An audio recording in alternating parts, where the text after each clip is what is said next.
Broncos at Bears. I don't think anyone's going to want to watch this game unless you're a Broncos or Bears fan, or have a guy in fantasy on one of these two teams, which at this point you probably don't anymore. Obviously, Miami is definitely making their case to go up against the Chiefs because the Chiefs will be there. Don't be mistaken. But there's something to be said about making a clean hit, like with your shoulder, right? Obviously, not with the head. We don't want that. Just full speed. Knocking a guy on his ass and making a statement. Like, you feel it. You feel it through the screen, and it's up.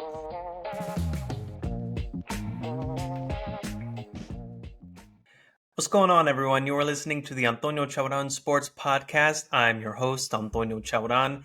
And as you can see, it is Red Friday. And for those of you who don't know, that is something that Chiefs fans do. Obviously, the last day of the week before the weekend, before game day, typically, obviously on Sundays, we call it Red Friday. Or if we have games like on Thursday night, it is Red Wednesday.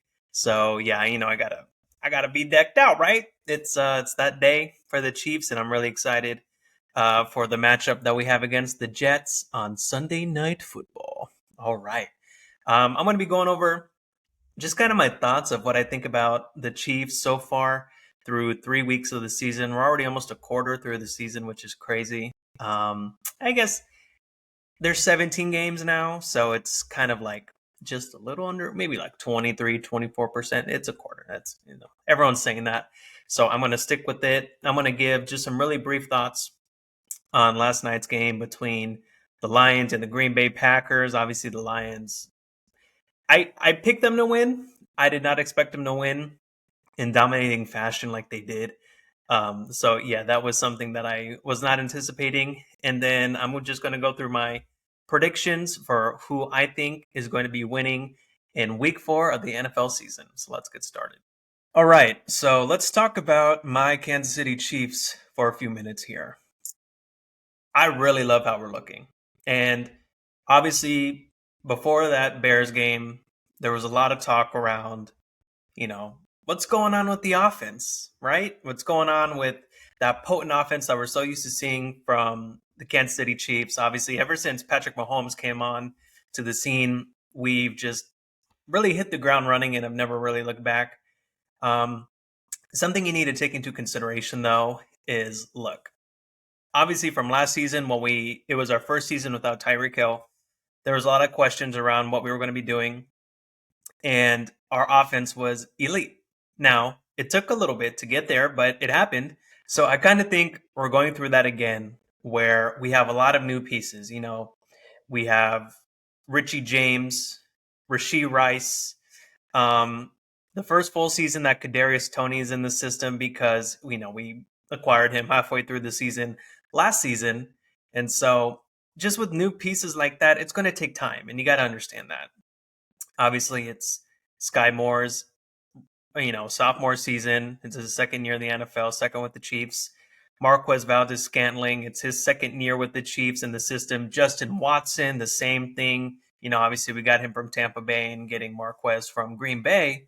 And so it's going to take time with this stuff. It happens. It's inevitable. But I like the room that we have. I do. We don't have arguably, well, we don't have that number one receiver. We don't have a Tyreek Hill anymore. We don't have a Stephon Diggs. We don't have a Jamar Chase, a Devontae Adams, Amon-Ra St. We don't have guys like that. But what we do have is a quarterback that knows how to distribute the ball to all of his playmakers that can make a play. And so I think what's really unique about the Chiefs in this situation is that because there's no number one guy, and I mean, obviously the number one guy you can say is Kelsey. Obviously he's a tight end, but he's like the number one receiving threat. So from that perspective, you could say that Kelsey is that guy. But I'm talking strictly with wide receivers, where we don't have, a bona fide guy in that particular position. So I think the advantage that the Chiefs have in this scenario is that we don't have a number one guy as a wide receiver like that. And so everyone's going to be able to kind of get their own. And I like that. I like the fact that we're going to be able to, On 3rd and 3, you don't know who it's going to go to. It could go to Kelsey, and typically it does. We could run it with Pacheco or Clyde Edwards-Helaire, or get Jet McKinnon in space and let him get yards after the catch. We could go to a Richie James, a Rasheed Rice, a Justin Watson, Marquez, Tony, right? There's so many different ways we could go about it, and I like that. It's just that obviously, and we saw this from week one, there's going to be some rust and some growing pains in that process. But again, how I'm looking at it, and I've said it from the start with the Lions game, we did everything to lose that game, and we only lost by 1 point. That's how that's kind of the glass half full I'm looking at, not glass half empty. And I think that's how every Chiefs fan should look at it. And after the demolition job that they did on Green Bay last night, where at one point it was like 27-3, everyone thought that they were gonna, you know, get 70 like Miami, which I think it's just a true testament as to how insane it was that Miami was able to get 70 points to begin with. But again, that's neither here nor there. But I just wanted to mention that. The fact that Detroit in their offense went crazy against Green Bay, and we were able to hold them really to 14 points, because the only reason they got 21 points was because of that pick six. Other than that, we really held them to 14 points. And so I'm kind of alluding to what I'm going to be talking about in a little bit with our defense in particular, of just how good we were able to hold them in that potent offense, because they are a potent offense. Last year, they were a potent offense, and they're going to continue that into this season as well. And obviously, they put up 20 points against the Falcons, a 20-6, pretty dominant win. And we really held them to 14 points, and then they go on and win 34-20 last night. So again, how I'm looking at it and how we were able to look defensively against Jacksonville. And now look, I don't really know what's going on with Jacksonville right now. They got freaking destroyed by Houston, 37-17. I wasn't expecting that either, and I said that in the last show. But yeah, it's how I'm looking at it. We did everything to lose that game, week one. Our defense looked amazing in week two. The offense, we only put up 17, but it was a win. And then week three against the Bears, we are hitting on all cylinders and win 41-10, 34-0 at one point. So, as a Chiefs fan, I'm feeling pretty good right now. We haven't, in my opinion, necessarily been tested yet in terms of playing, a really good rival team. Like, I thought that was going to be Jacksonville, but seeing how they kind of are off to a slow start this season, I have to look at it from, okay, maybe they're not going to be as good as a lot of people had anticipated they would be. Now, look, we're only 3 games in, about to be 4 games into the season. I understand that. So I will preface it by saying that, and look at it from kind of a wide scope like that. But we haven't played a team, like the Bills yet. I would look at the Jets game as that, but given the fact that they are so anemic and discombobulated ever since Aaron Rodgers left after 4 snaps as a New York Jet, you can't really look at it the same. Their defense is great. It's still great. But in terms of them being an offensive threat, they're not really that anymore. And everything going on with Zach Wilson and everyone saying that he needs to get out of there. Robert Saleh sticking with him. It's tough. And they just got Trevor Siemian, I believe. And so he'll probably take lead as quarterback for that team sooner rather than later, in my opinion. And I think a lot of people feel that way as well. So, I look at this Jets matchup Sunday night. It's not going to have that same kind of fire, that kind of hype behind it, like it would have if Aaron Rodgers was still the QB. So you have to look at it like that as well. So I'm still waiting for that matchup. I'm looking at the schedule, and I don't think we're really going to get that type of matchup till week 7 against the Chargers. Yeah, because after this game this Sunday, We play the Vikings, then we play the Broncos, then we play the Chargers, then we play the Broncos again. And then in the latter half of our schedule, it's going to be a little bit more tough. Yeah, I mean, I'm looking at the schedule right now. Week 7, obviously, like I said, the Chargers. Week 8, the Broncos again. I look, they're not playing great. Let's be honest. So I like to kind of chalk those up as wins. Week 9, obviously, that game in Germany against the Dolphins, and Week 10 we have our bye. Week 11 we play Monday Night Football against the Eagles. That's going to be a tough game. Week 12 the Raiders. Week 13 the Packers. Week 14 the Bills, and then I believe we play the Patriots that following week. Yeah, on again another Monday Night Football game. We play New England. Um, yeah. Oh, and I think we play the Bengals. Yeah, week 16. That's yeah, a New Year's Eve game. Play the Bengals 17, or week 17 play the Chargers. So you see that kind of there's like a stretch of like six or seven games where we're playing more competitive teams, in my opinion, and then that's where we're really going to uh, need to get going. But what I like about that is that typically you really see where teams stand and how they are by like week 7 or 8. I feel like that's when you really see the true colors of a team and where they stand. So I'm hoping and I'm very confident that we're going into our bye in week 10, 8-1. I think I think that's obviously uh, very likely. Miami, obviously, they're no they're no scrubs. That's going to be a really tough game. 8-1. Worst case scenario, 7-2. But either record going into our bye week in week 10, 8-1, 7-2. I feel really good about being there. So yeah. Anyways, I want to pivot really quickly to our defense. We're in the top 5 already, I believe, in points allowed. So, as it currently stands, the Chiefs have allowed the 4 least points through 3 games at 40. Number 1 are the Browns, they've only allowed 32 points. Number 2 are the Bills at 35 points allowed. Cowboys number 3, 38. Chiefs 40. And number 5, the 49ers have allowed 42 total points. Look, again, strictly with defense. Now, I don't know I haven't followed if there have been like any pick sixes with these other games. I don't remember exactly at the top of my head here. But without that pick six against the Lions, we will have only allowed 33 points. Currently, we're only allowing 13.3 points per game through 3 games, which, again, is great. Like, this is, if we stick to how it's been right now, this will be the best defense that Patrick Mahomes has ever played with in his career up to this point. And again, there was a lot of talk this offseason about our defense and, question marks with the Chiefs because everyone was like, "Oh, we don't know how this defense is going to look."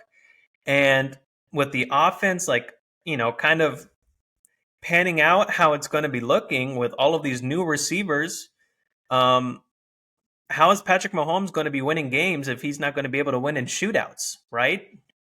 Um, so far through 3 games, that doesn't need to be the case. He doesn't need to win in shootouts. He can, for the first time, really in his career, if for some reason the offense is struggling, the defense seems to be holding their own. They really do. I mean, Chris Jones, only 2 games back, is already leading in sacks. I mean, he comes back and he picks up where he left off. At this rate, he can be Defensive Player of the Year if he keeps it up and is healthy. He's in the best shape of his life. Like 2 off seasons ago, or even before, he lost like a lot of weight, put on more muscle. He looks great. I mean, he's healthy. He's ready to go, and you know, he's the bright spot for the Chiefs. And again, I'm hoping we re-sign him this offseason to a long-term deal. I want him to be a Chief for life. I would love that so much. But yeah, I mean, the defense, I'm super excited. I honestly think within the next few seasons we could have the best linebacking core in all of the NFL with Nick Bolton, Willie Gay, Drew Tranquil. Like those are three guys with that unit, and Leo Chanel too. Oh my gosh! Like I think we could be up there with, if not the best linebacking core in the league, definitely top five, top three in my opinion. Because I love the fact, and look, I know it's hard, especially with the new rules that have been in place with the NFL, with player safety and things of that nature. And I understand that it's great, and I love the fact that the NFL is really wanting to hone in on player safety because that's important. Because football is a brutal game, but there's just something to be said about seeing your defense just hit the shit out of the opposing team. Like it's one thing, and obviously you don't want him to hit them to hurt them, right? Like that's obviously not what you want. But there's something to be said about making a clean hit, like with your shoulder, right? Obviously not with the head. We don't want that. Just full speed, knocking a guy on his ass and making a statement. Like you feel it. You feel it through the screen, and it's that's why I love Justin Reed so much. Justin Reed, that boy knows how to hit, man. He comes like a freaking missile, and it's Willie Gay. He's a great tackler. Nick Bolton, he's an amazing tackler. He rarely misses tackles, especially in the open field. But we have really good linebackers that know how to tackle in the open field. That's really important. Trent McDuffie, oh my gosh. I mean, it's only his second year in the league and he's been playing great. And again, there's just so many bright spots right now on this defensive side of the ball for the Chiefs. And look, you got to be excited. And obviously we'll wait to really be tested by a proven offense. I can't say that the Jets are like that right now. Obviously, the Vikings are a pretty good offense, so we can be tested there. But obviously, their defense, we should be able to put a lot of points on them. I'm hoping, and obviously with the Broncos, Week 6 and Week 8, that'll be interesting to see because the Broncos don't look too hot right now. Chargers, they're a great offense. So Mike Williams is out though for the season with the torn ACL. That's tough. So obviously they lose an offensive threat right there, but they still got Keenan Allen. They still got Austin Eckler back there and a bunch of guys. And so, you can't take that for granted right there. So, we'll be seeing how this defense holds up as the season goes on. But hey, through 3 games and eventually 4, and if everything kind of, stays to where I believe it will, obviously after this Sunday, you got to be really excited if you're a Chiefs fan where this Chiefs defense is at. So just really quickly, my thoughts on last night's game, Thursday Night Football with the Detroit Lions at Green Bay. I mean, it wasn't really a close game at all. The Detroit, they came out firing. It seemed like they could not be stopped at all. Coming out in that first half, at one point it was 27-3. And you're just like, oh shit. All right, it's gonna be that type of game tonight. They looked great. Amon-Ra St. Brown, I have him on my fantasy, got me 16 points. Hell yeah, man.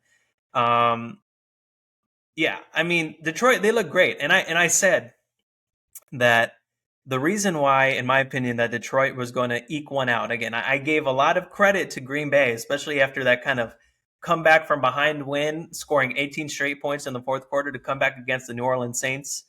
I really thought that it was just going to come down to physicality and Detroit making a few more physical plays and Green Bay being out physicaled by the Lions. But they just came out there and punched them in the mouth from the gun. They really did. And so the only thing that made it interesting, obviously coming out of the second half, Green Bay scores, 2-point conversion, 27-11. All right, it's a 2-possession game. Then they score again, and it's 17-27 at this point. They do not get the 2-point conversion. And I felt like if they were able to get that 2-point conversion, get it to 1-possession game, it would have made things more interesting. But I feel like them not getting that 2-point conversion and then the Lions getting the ball back. Then they're getting ready to kick the extra point. I think they not the extra point, the field goal, and I think they end up kicking it, but there was a flag of unnecessary roughness on Quay Walker for Green Bay, literally hopping over the snapper. You can't do that. That was kind of a boneheaded play on his part. Gives them another shot to score, and obviously they get the 7 points. And at that point, 34-7, yeah, it's a wrap. Um, yeah, I mean, Detroit, they look good offensively. They look good. They could not be stopped, especially running the ball as well. David Montgomery, he had a game, man. He played great. He had like 2 or 3 touchdowns, and he couldn't be stopped. He really could not. And it's this is Detroit football now, and I feel like if you're a Lions fan, you got to be excited with how this team is at.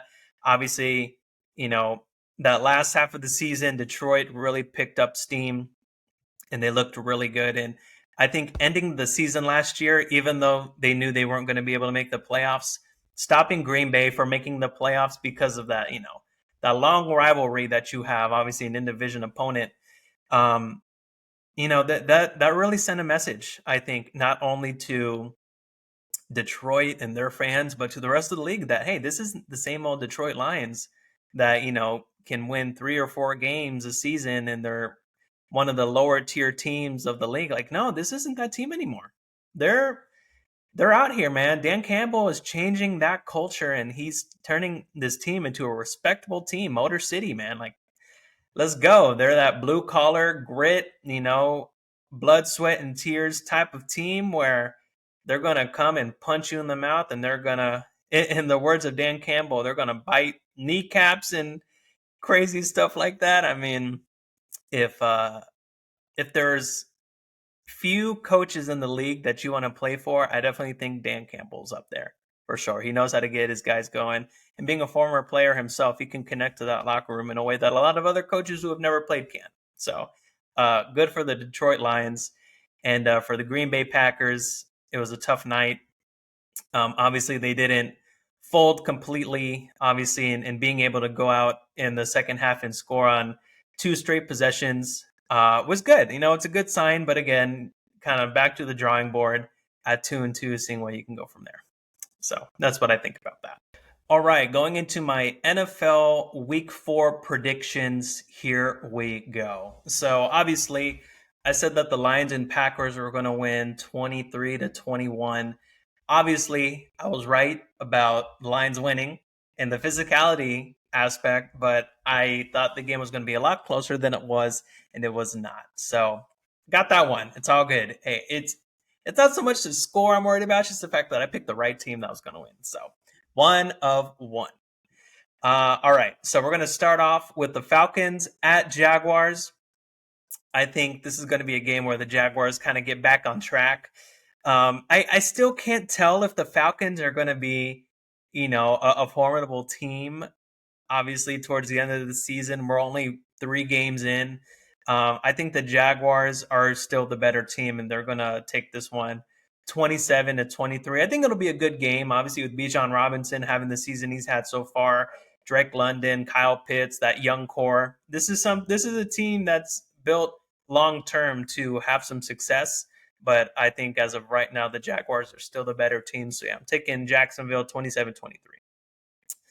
Dolphins at Bills. This is going to show just really how good of an offense that Miami does have. And so this is really going to show how good of an offense Miami has, because they always, have tough games against the Bills. The Bills, a really good defense. Obviously, I said it earlier, they are top 2 in points allowed at 35 total points.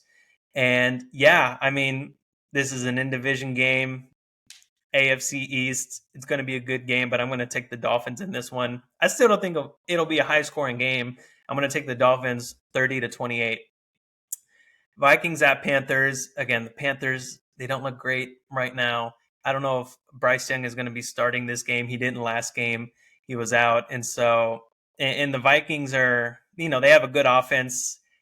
Not a great start at 0-3. These are 2 teams at 0-3, and they're going to be pretty desperate to get their first win of the season.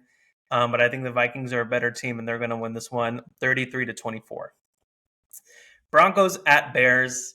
I don't think anyone's going to want to watch this game unless you're a Broncos or Bears fan, or have a guy in fantasy on one of these two teams, which at this point you probably don't anymore. But I think the Broncos are going to win this one 27-17.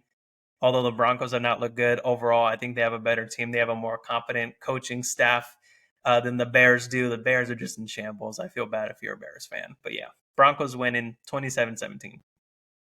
Ravens at Browns. Again, any AFC North game is going to be, a really gritty game, right? This is going to be a game that's going to be in the trenches. It's going to be a game that's physical. And I definitely think with how the Browns defense has looked so far, this is going to be a great game. But I'm going to take the Ravens here.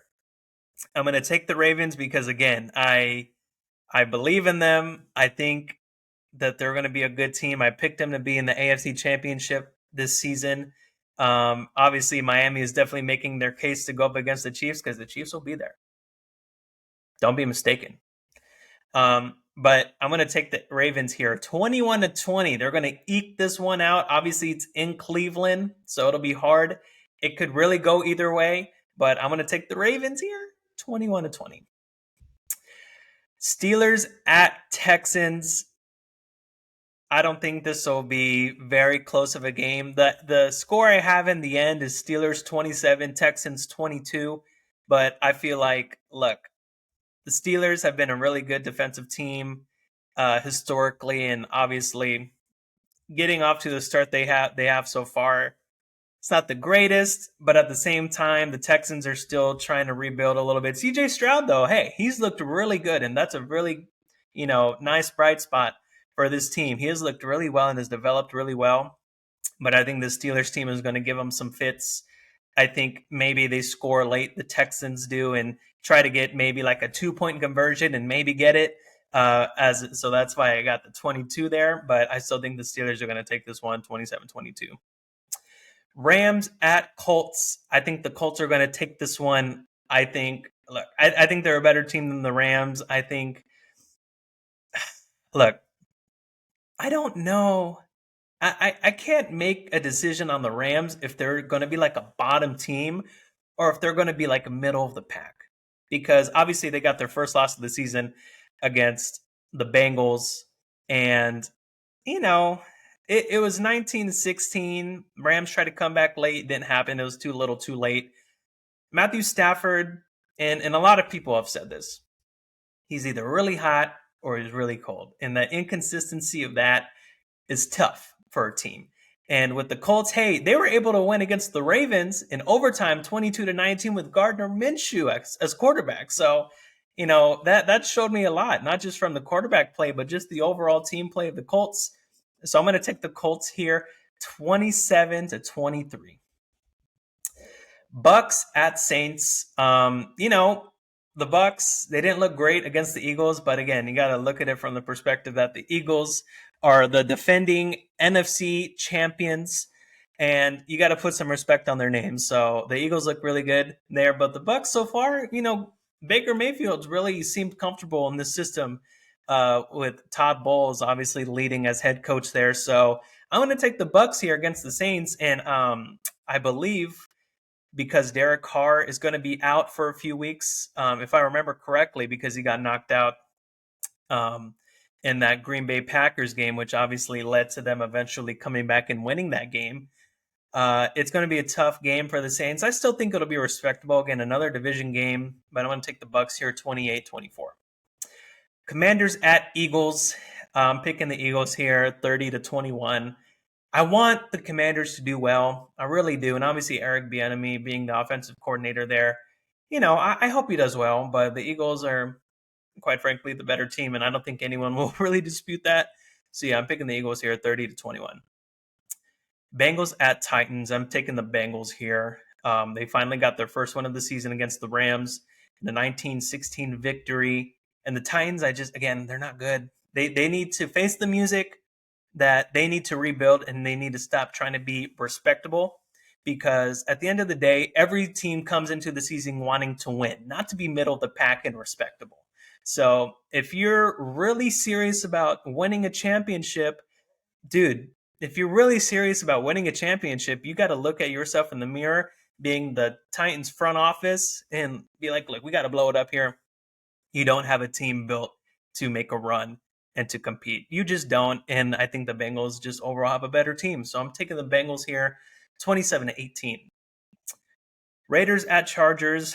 I don't think this will be really close. Obviously, with Mike Williams being out, that's a big blow to the Chargers offense, but I still think overall they have a much better team. Hey, Devontae Adams, I think it's clear he made the wrong decision coming to the Raiders. He got a bag, of course, good for him. But hey, man, I don't think this is going to happen because the Raiders will never trade any good player to the Chiefs. But just imagine we came up, swooped him up if he wanted to trade. I'm just putting that out there. Anyways, I say all that to say the Chargers are going to win this game 33-20. Raiders suck. Patriots at Cowboys. This will be an interesting game because the Cowboys, coming off of a loss, a really embarrassing loss to the Cardinals, they need to win this game because going from 2-0, thinking 3-0, oh my gosh, this is going to be a team that could possibly make the Super Bowl, arguably, possibly has the best defense in the entire league. Again, they're still number 3 in points allowed with only 38 points allowed. Granted, a lot of that was to the shutout, that 40-0 game against the Giants week 1. But again, I think this is a team that knows that they need to win this game. Patriots will make it difficult for them, but they're in Dallas, in that dome. They have everything kind of going for them in that respect. But being Bill Belichick, I think he's going to make it hard for them. But at the end of the day, Cowboys have a better overall team, and I think they're going to win 24-17. Cardinals at 49ers. Obviously, look, the Cardinals had an amazing upset against the Cowboys, but I think they're going to come down to earth a little bit. 49ers ain't playing around, and I think that they're going to pull away early, and they're going to win this game pretty big, 35-22. Chiefs at Jets. Like I had mentioned, the Jets offense is not great. They're not. And again, I think that given the fact that we had that offensive game that we had, we looked good. And again, it's the Bears. I understand that. I get it. Okay. But at the same time, that's a game that we needed to have. We needed to have a game like that where we just dominated from start to finish. And that was kind of the offensive push that Pat and the receivers needed, man. And so that made me really happy. I'm picking the Chiefs here at MetLife Stadium, 31-21. I feel good.